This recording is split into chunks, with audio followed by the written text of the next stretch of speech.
Hello and welcome back. Today's spooky project is going to be a reincarnation of Slimer from Ghostbusters, and I'm going to attempt to do this freehand with UV resin. So as you can see there, I've got a picture of him, not drawn by me. My hubby kindly did it for me. And I intend to put him in either the snow globe mould or a cloche mould. And I've got a plain rectangle mould there that I'm going to recreate him onto so that he can be easily peeled away. I've cut the video down as much as I felt was possible. One of the main things was to cut out all of the curing, so it'll hardly look like I cure, but rest assured I am curing as I go along. At some points, doing this fine detail work in the face, I was curing every few seconds, so rest assured I am curing as I go.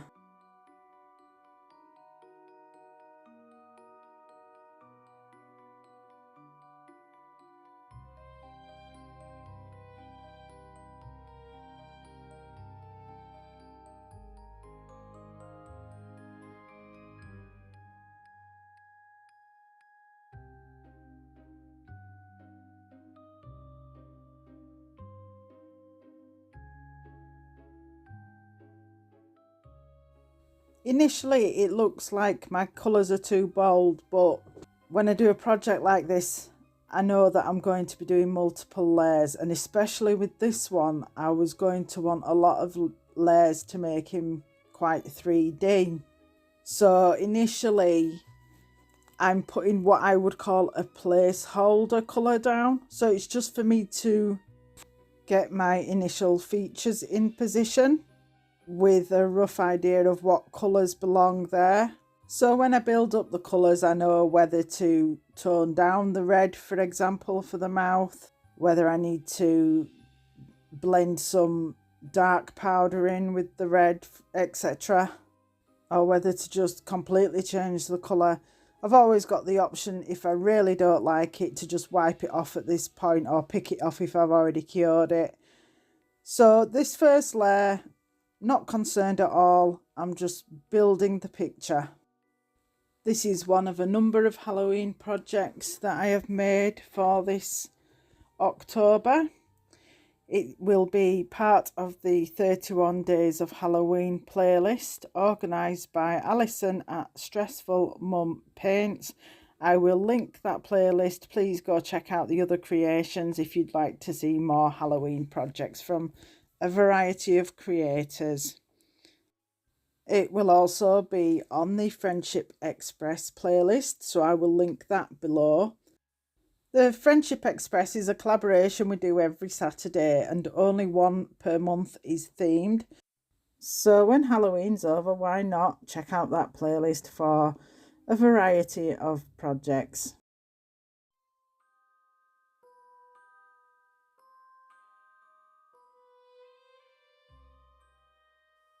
Okay, I hope you'll agree his face shape is starting to come together now. And I'm just using I thought it was black, but it looks grey on my mat, mica powder, just to put my placeholder lines for the folds of his skin. And he's going to be a glow in the dark ghost, because obviously I can't make him transparent.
First layer fully done, so now I'm going to go over it again with just the glow in the dark, including going over the lines to dull them down a little bit.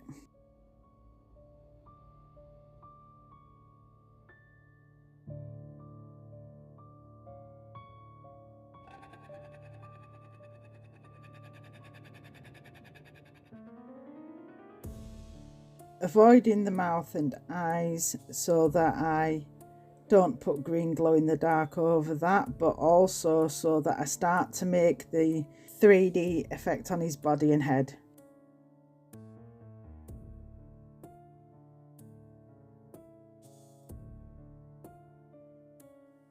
Now going over his eyes and mouth again with semi-relevant colours.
And I've slowed it down a little bit for you now to get a closer look and see how the 3D effect is taking shape. I apologise for the camera being so wobbly. And now I am just brushing on some dark green. I wanted to make the skin folds more of a dark green than black, but I also wanted to unsharpen them. So by brushing it on, I'm kind of making the edges of the lines fuzzy.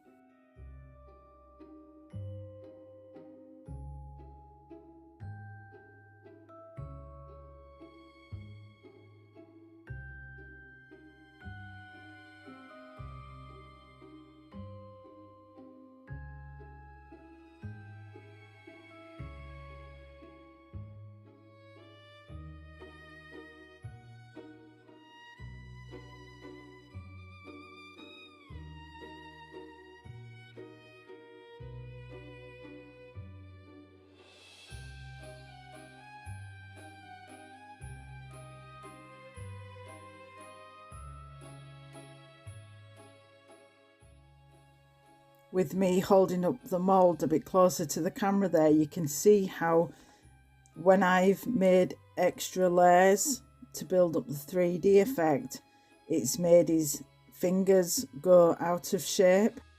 There'll be more on how I try and correct that later.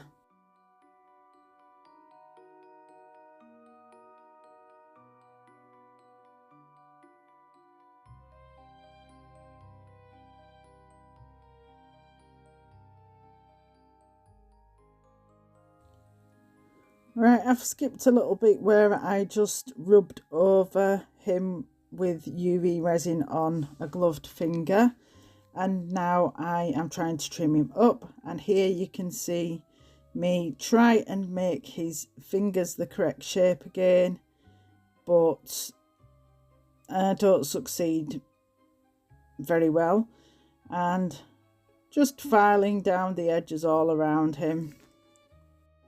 Where I was trying to trim his finger shapes, the resin was too hard for me to cut. So out comes my Dremel to, what's the word? I can't think of the word for doing what I'm doing here. Anyway, then I end up making his fingers too thin and pointy. He's starting to look like he's got frog's feet hands right now. So just a bit of corrective work to try and build up resin around those fingers to try and make them a bit more rounded again. But I give up.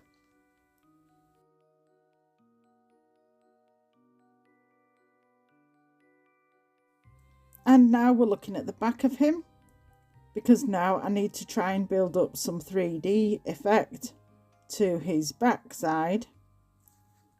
And when I say backside, I don't just mean his bottom area, I mean his back. The whole back, including head. But I don't want his mouth and eyes to be showing through on the backside. Even though in the finished project you're not going to see his back, I still need to correct that. Want? I'm not sure. Both probably. So now I'm just using a generic green coloured mica powder with UV to cover all those features up, and then I will go over it again with the glow in the dark to make him glow in the dark from behind as well, even though we won't see him from behind in the finished project.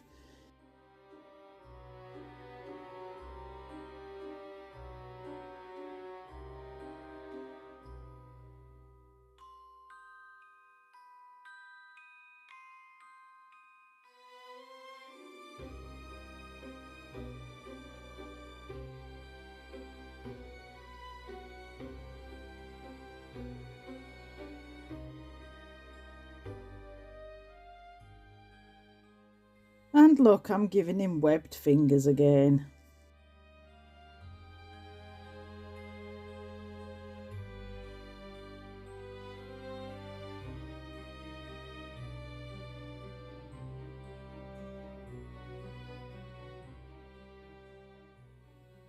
And now to making the skin folds on the back as well, hopefully roughly matching the shape of the front ones. And this time I'm going straight for the green instead of using a placeholder colour.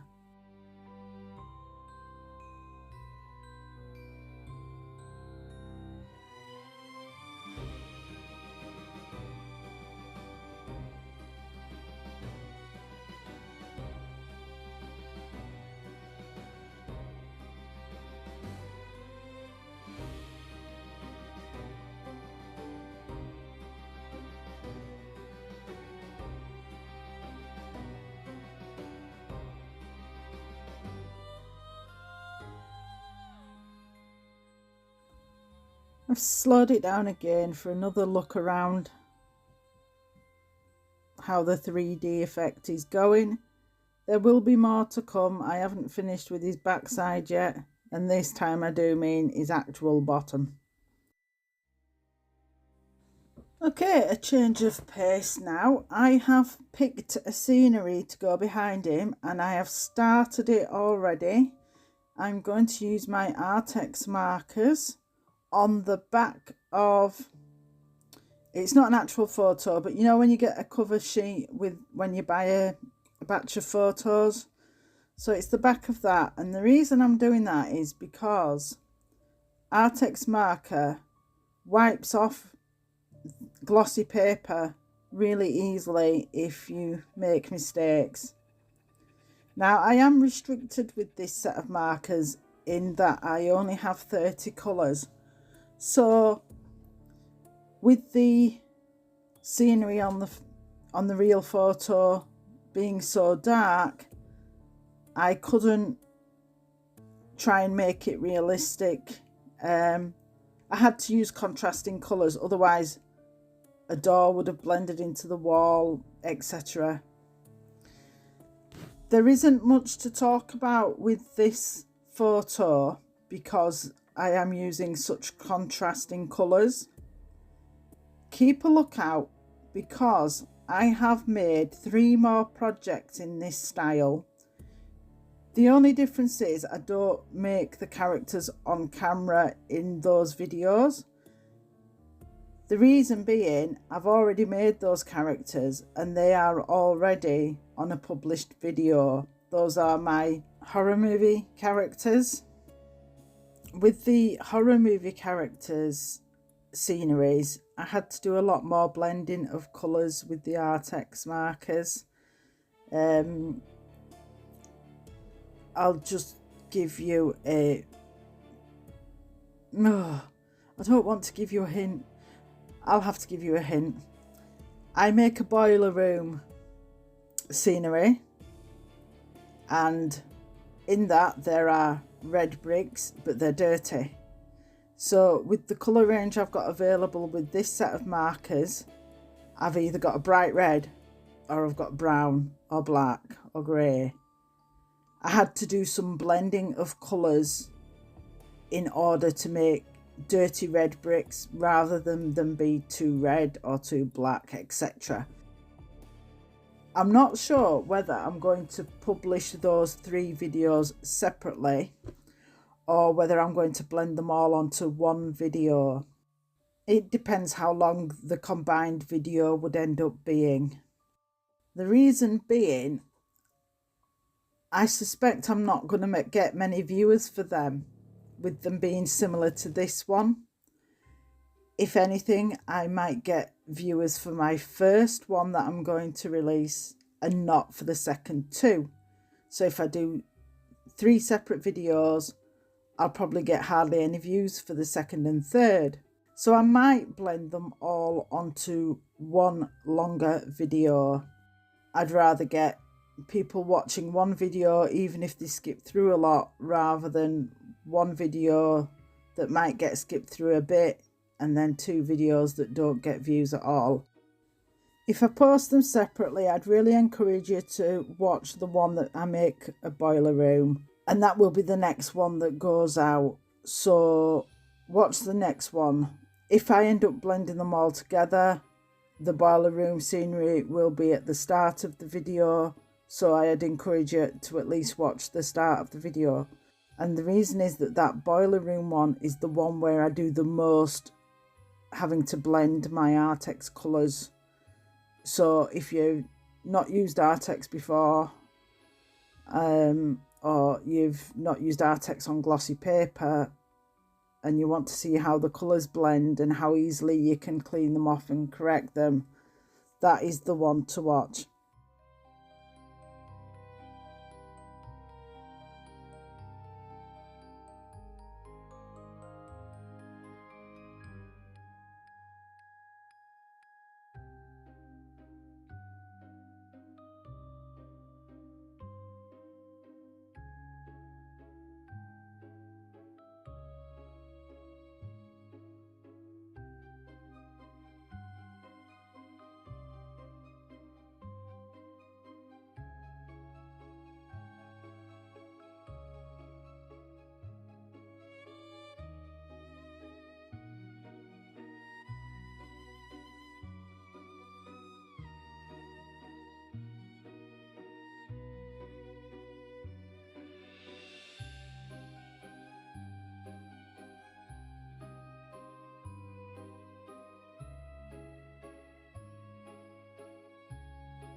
Okay, now just sizing everything up, deciding which mould I'm going to use. The picture clearly isn't going to sit flush in the snow globe. It's going to have to be curled to fit in the cloche as well, but that was definitely the better option. Also, because of the size of Slimer, the taller mould was more suitable. So I have made the base glow in the dark as well. And I'm going to start explaining something ahead of time to make sure I have time to explain it. So I made a clear cloche, I think. And when I put the picture in, I didn't like the fact that the picture only comes to the top of the straight section. So the domed part is clear, and I didn't like that, partially because it just looks strange. It's like the room doesn't have a ceiling, and also partially because Slimer is actually bigger than the picture, so his head is higher than the top of the wall picture that I had made. So I made another partial cloche. So I used a grey pigment in epoxy, only filled the doming part, put the cloche inside the, the inner bit in to make it keep its shape. But then the grey came down lower than Slimer's head, and it didn't look right that way either. So I ended up just going with the clear, entirely clear cloche. And now I'm just sizing everything up, and I've trimmed the picture so that it stops at the top of the straight side. Ideally, it'd have been nice if I could get it to go up into the curve of the dome, but that would have just misshaped the picture too much. And now, even though this is the back and this isn't going to be for sale, so it doesn't matter about it being perfect, I just didn't want all that writing on the back, so I covered that with a coloured UV resin as well. And now I've got my UV builder gel out. I have used this once before, but it didn't cure. But that time I had mixed colouring into it. This time I'm just putting it on clear, and then I will go over it with some glow in the dark.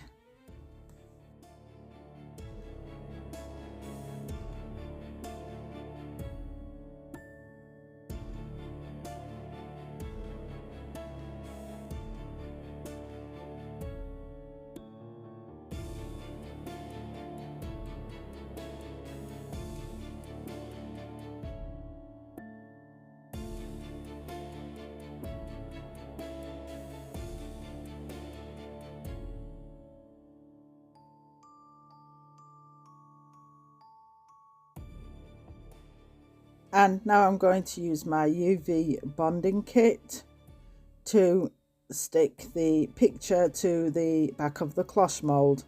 Unfortunately, the cloche is quite bubbly.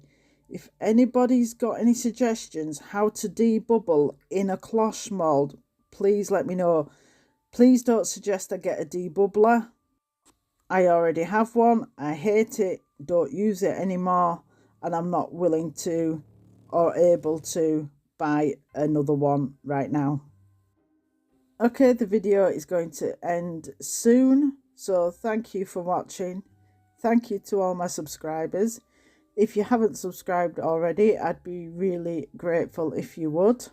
And check out my back catalogue. I do a lot of experimental work, but I also do some tried and trusted methods and get more successful results as well. So I do have a mixed bag, a nice variety of videos. So thank you, and I hope to see you again next week. Remember, for the boiler room video.